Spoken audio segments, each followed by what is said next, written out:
Welcome to I Said What I Said. I'm Brad Wakai. That's Tyson Gentry. We're back here for another picks episode, folks, starting with the college gridiron. Week 5, man. We are in the meat of things. We just had a huge week reacting to what took place in week 4, previewing the big games that are coming out in week 5. But Tyson, it's now time to make a little cashola. Something like that. Yeah, that's a goal. That is the goal. Before we look forward, we got to look back. And so let's take a peek at just what happened in week 4. And Tyson, I actually finally had a big week, and it felt like I was knocking on the door, and it finally broke through. And I got to complain a little bit about some of these, but let's go through 5-3 plus 2.28 units.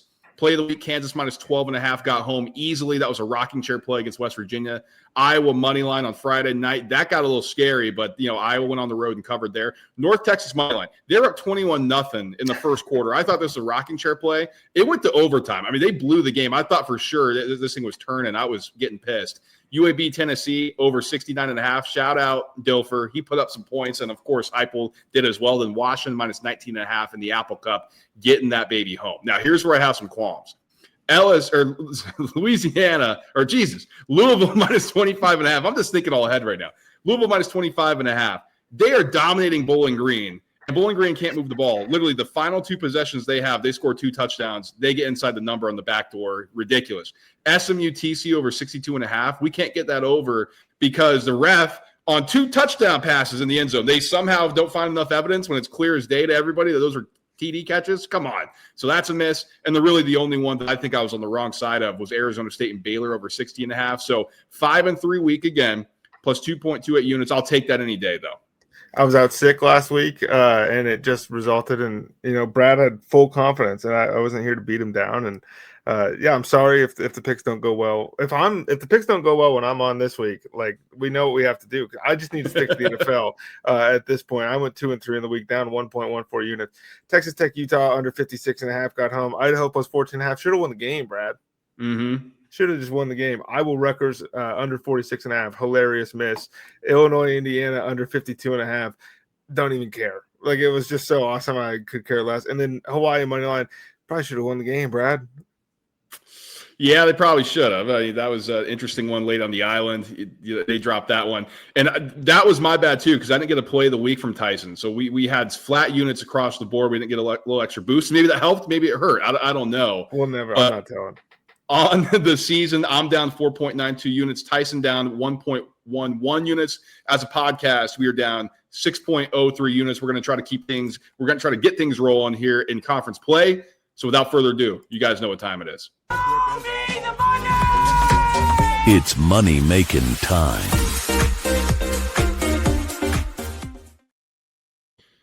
And I got the T-box here, folks. I'm finally back, teeing off first, and I'm going to start with the play of the week. And Friday Night Lights has been pretty good to me. I'm staying with it. TCU, Arizona State over 54.5, minus 115 on DraftKings. Now, Tyson, we talked about in our reaction episode, might need to start getting away some priors. And I've been hitting Arizona State's overs pretty hard because I think this offense is good and the defense isn't as good. If this doesn't get home with the high-flying ability of TCU, we're going to really have to change our approach here. But I think this is the last stand, man. Custer's last stand on Friday night in Tempe. I think I'm going to go to the game. That battle. Custer lost that one. We can't use that one. I'm saying the under is the under for Arizona State. Okay. That's their last battle. They're flying over this number here because I actually do think they're going to have some success. 87th in EPA per pass against the defense. It's 113th. So I think Sam Leavitt, Jordan Tyson, they get going. On the flip side, 25th in EPA per rush against the defense. It's 59th. So I think they're going to have success on the ground finally too, or have more success on the ground. Then TCU's offense can sling it around. Yes, Arizona State's defense 39th in defending the pass on an EPA per play basis. But TCU also can run the rock a little bit. 61st in EPA per rush against a defense that's 117th. So I think we're getting for a track meet here. And I talked over you there. You are going to the game. So if anybody spots my guy, he'll be down there. So if you find Brad, take a photo, tweet it at him. Let's get the best Photoshop we can. Maybe somebody blow up, the Snapchat filter. Let's get the big noggin on you, something like that. It's gonna be awesome. I'm going with Georgia minus 2.5 here for my play of the week. It's plus 121 on FanDuel with the boost.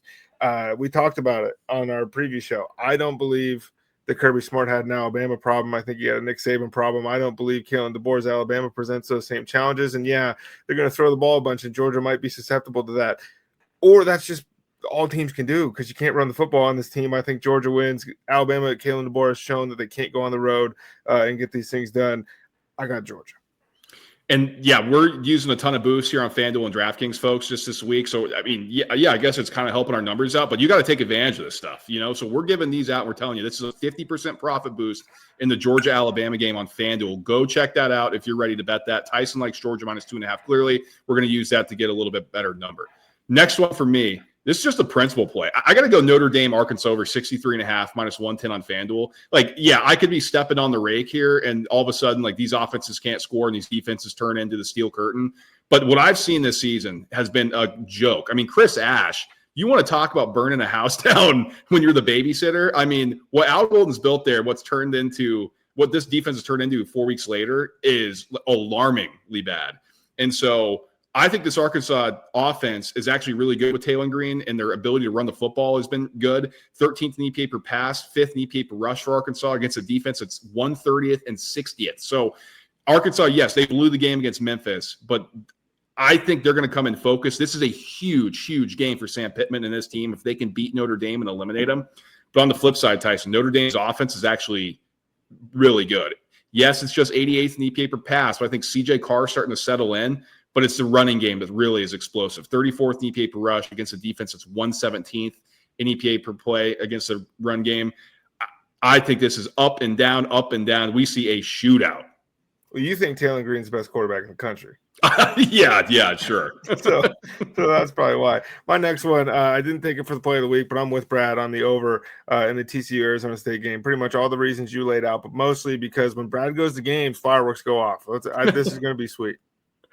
So hopefully it's an entertaining game for both of us, for our pockets, and since I'm going to be there in person. Tyson, I'm going to go to another over, and I know I've talked about some of these things, like, yeah, the clock running, things like that. I think early in the season, maybe I need to eye some unders because the defenses are further ahead than the offenses, especially with the transfer portal. But now that we're settled in, I think the offense are starting to catch up. We're seeing some more explosive plays and things like that. And when I'm looking at USC, which might have the best offense in the country, against an Illinois defense that has terrible injury luck right now. Like, their secondary, Tyson, I mean, you and me might as well just suit up for them. That's how banged up they are. I can't. I think we're getting some fireworks in this situation. And on the flip side, Illinois, you want to talk about Custer's last stand, man. They got to have some pride here at home against USC. So that's my first lean here. That's what I'm looking at. Then I'm looking at the numbers. USC's offense, first in EPA per pass, 8th in EPA per rush against a defense at 75th and 51st in those metrics. And then on the flip side, Illinois' offense, 57th in EPA per pass, 44th in EPA per rush against a defense that's 36th and 111th. So I think we're going to see the ball move a ton here. Yes, I'm a little worried about USC going over to the Eastern time zone and whatever, because Lincoln Riley's like crying about it. But I think Illinois is going to come focused. I think USC is going to be able to counter with their offense. We see points here. Can we at least wait till they play Michigan for you to say they have the best offense in the country? They might finish one because it's a cupcake schedule after that as far as the defenses they face. But that took me by surprise. I didn't think they look good, man. They look sick. Well, in the last 1 week sample size, over 60 hits in all Illinois games. Because I'm going on the other side of that. I don't think Indiana is satisfied, brother. I'm taking -7.5 here for them to cover. It's -121 on DraftKings. They're playing Iowa. They're going to score a bunch of points. Like, this Iowa defense isn't necessarily what we thought we were getting, and this Iowa offense outside of that third quarter was hilarious because we were right back to Iowa Rutgers football last week after they just went 28 points in the first half. That little explosion aside, I think Curt Cignetti is, he's got the guys ready to go. This is a 2-score win for Indiana.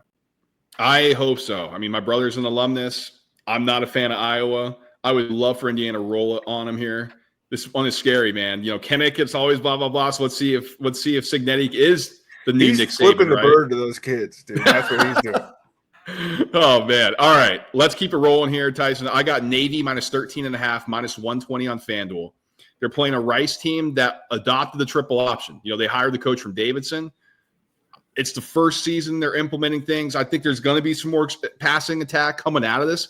But in the first year, it's not where they want it to be. They're 121st in EPA per pass. And so it's really just a running triple option. They run the ball more often, or I should say maybe they pass fewer times as a percentage of their offensive plays in Air Force. So think about that. That's another triple option attack. So this is really kind of a service academy game. And in that case, Tyson, I'm going to take the better team here in Navy. They're 14th in EPA per pass, 4th in EPA per rush against a defense that's 33rd and 91st. So again, this is a Rice team that practices against the triple option, sees it every day, and it's still 91st in stopping the run. Now, maybe that helps with the triple option, but Navy is just so good. And this is a ton of returners, really good quarterback. And I don't think Rice is going to be able to move the ball effectively on Navy. Power ratings wise, this thing that I have it at 17.6 in one and 17.5 in another. So a significant edge for Navy. So I'm going to lay the points here, minus 13.5. Is that the first Service Academy play of the year? For me, yes. I think so. We normally don't take this long. And then Navy will be on the card for the rest of the year. 1 year was Air Force all year long. We've been on Navy all year long before. We've been on Army all year long before. So, yeah, it's nice to be back with the SEALs here. I'm going with Oregon plus 3.5 with the boost. Look, we talked about it in depth on our preview show, so I don't need to do too much more. I think these trenches are going to surprise you a little bit for the Oregon Ducks here, and I think they cover this number. And that's plus 139 with the boost on DraftKings, folks. I mean, we're getting a ton of extra juice here, guys. So take advantage of this. If you're in a legal book, in a state with the legal book like DraftKings, FanDuel, and you're trying to bet college football this weekend, I mean, look at the promos, see if you like anything. We're giving out what we like on these plays. We're not trying to force anything. Tyson really sent me his plays. I looked at my plays, and I went through on DraftKings and FanDuel. I was like, oh, okay, we're getting boosts. This is great. Let's keep rolling. This is my first MAC play where I'm actually betting on a team, I believe, Tyson, instead of betting against them. And I'm going Toledo minus 20.5, minus 110 on FanDuel against Akron. So Toledo and Jason Candle, they have blown games, like lost outright as double-digit favorites. They just did that last week. They got it out of their system. It's time to go here for Toledo now. 58th in EPA per pass, 106th in EPA per rush are the Rockets. That's not great, but this Akron defense, yes, on paper, it's 79th and 98th in those metrics. Do we not just watch them against UAB? Like, that first half was atrocious.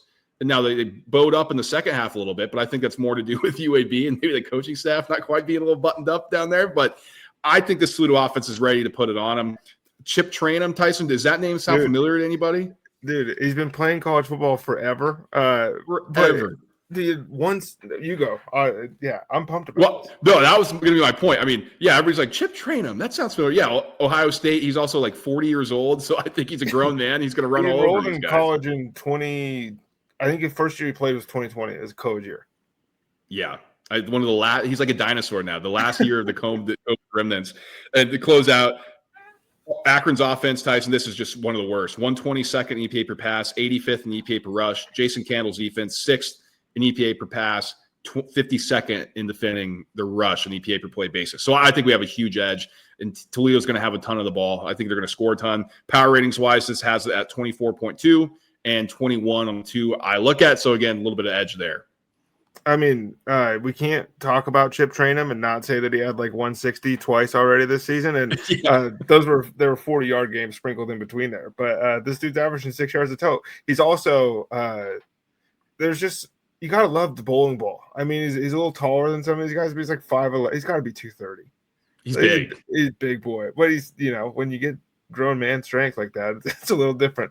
My last one here for me, Iowa State -6. My reasoning is simple. I don't think Arizona's seen a run game like Iowa State's going to bring in here, and that's pretty much why I think Iowa State's going to win this game by 2 scores.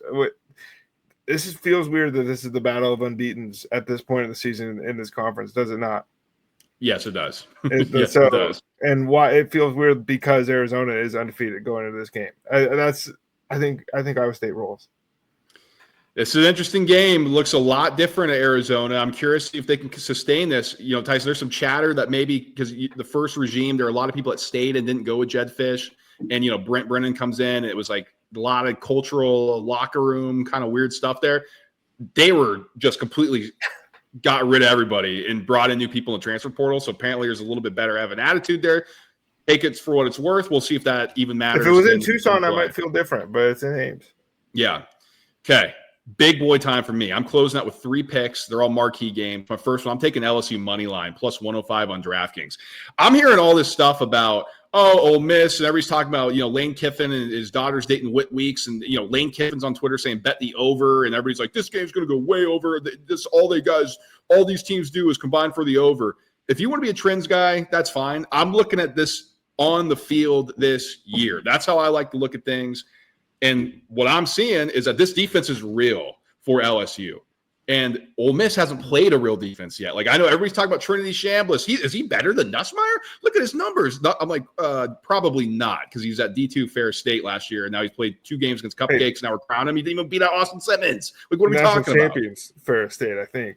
True. I need to have some respect on the D2 Ferris State dynasty there. But I'm looking at things where everybody's questioning this offense for LSU. Tyson, is it possible that it just needs a little bit of time to get going? I mean, you got a really good quarterback. You got really good weapons. You got a defense in Ole Miss that, okay, they're 18th in defending the pass, or 123rd in defending the rush. LSU hasn't run the ball very well this year. Could change in a dime. Like, we know that, especially against a leaky defense like this. So you watch that Arkansas game, and Ole Miss defense was atrocious. And I think LSU can do similar things. And on the flip side, everybody's loving Chambliss, like I said. What happens if he gets blitzed? What happens if you actually face a defense that's going to bring it and force you to make throws and have a defensive speed where guys aren't wide open all the time? I mean, this defense is 26th in EPA per pass, 15th in EPA per rush. I know the numbers look great for Ole Miss, but this is a real test. People are talking about, Ole Miss doesn't do well on the road and things like that. It's a new team, older team. They hit in the transfer portal. I think the Tigers go down here and win a big game. Brad, when you make like a jambalaya, gumbo, crab boil, something, do you just like put all the ingredients in the pot and then it's done? Or is it like once everything's in there, it's got to simmer for a little while? It's got to, got to get the flavor in there. That's just LSU offense. But I can't be on it as an LSU fan. And I'm also, again, it's a week 5 statement win for Ole Miss. It's a tale as old as time, Yeah, for sure. So that's true. It is a little scary when you think of that fact. But Tyson, let's keep rolling here. I'm on another boost from the Alabama-Georgia game. I'm taking over 53.5 plus 134 on DraftKings. Georgia's defense is not the same as it had looked under Kirby Smart. Perhaps that changes. Perhaps Ty Simpson isn't the guy that he's shown the past couple weeks, and he's the guy that we saw against Florida State. That could all be true. But I'm looking at the Georgia defense with Joey Aguilar shredding them up. And a lot of it was 50-50 balls, and maybe, a couple of those don't get completed and things like that. But, if my aunt had balls, she'd be my uncle, right? We can't do the ifs, ands, or buts when we look back on this stuff. It happened. 9th in EPA per pass is Alabama. But it just kept going. 9th in EPA per pass for Alabama against the defense. It's 97th. I mean, this is not your Georgia Bulldogs from 5 years ago, folks.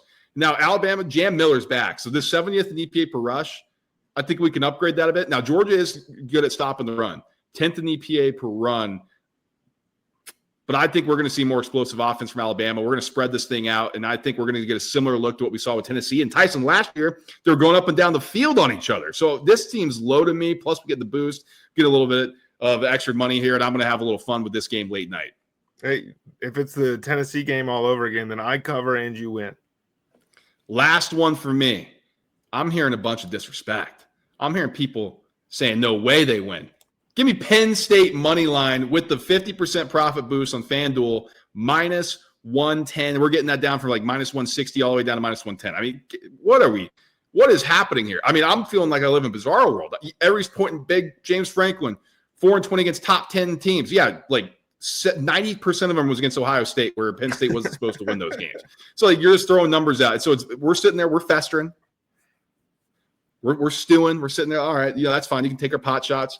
Then I got to listen to how Dante Moore is better than Dylan Gabriel last year. What are we talking about? Dylan Gabriel with 5 years of college football. Like, if the ceiling's higher, you can say that, sure. But as a college football player, that's just asinine. This guy got ran out of UCLA. Insane. So that's doing it. And then Dante Moore in Oregon and all these young guys, they're going to go into the whiteout. They're going to be able to handle that. Oh, we've played in Las Vegas before. We played at Washington. We know what it's like. We play at Autzen. Guys, there's a reason why this is the number 1 environment in college football, up there with Death Valley. I mean, come on. This is a different beast. And now it's at night. It's not big noon. Finally, Big Ten and the TV networks give Penn State some respect and get this spectacle of a sporting event back in the rightful primetime slot. Come on now. Penn State, Tyson, might be playing a little bit of possum. They're going to run all over this defense. Oregon is 54th in EPA per rush, and that's playing cupcakes. That's not playing anybody with the formidable rushing attack. Nick Singleton looks terrible. You know, he can't break any tackles. He's been thinking too much. That's what they say. He's going to run all over him. Kaytron Allen, awesome. And Drew Aller. Everybody thinks he stinks. Everybody thinks he sucks, all this and that. And it hasn't looked great early. He's going to pick on that secondary.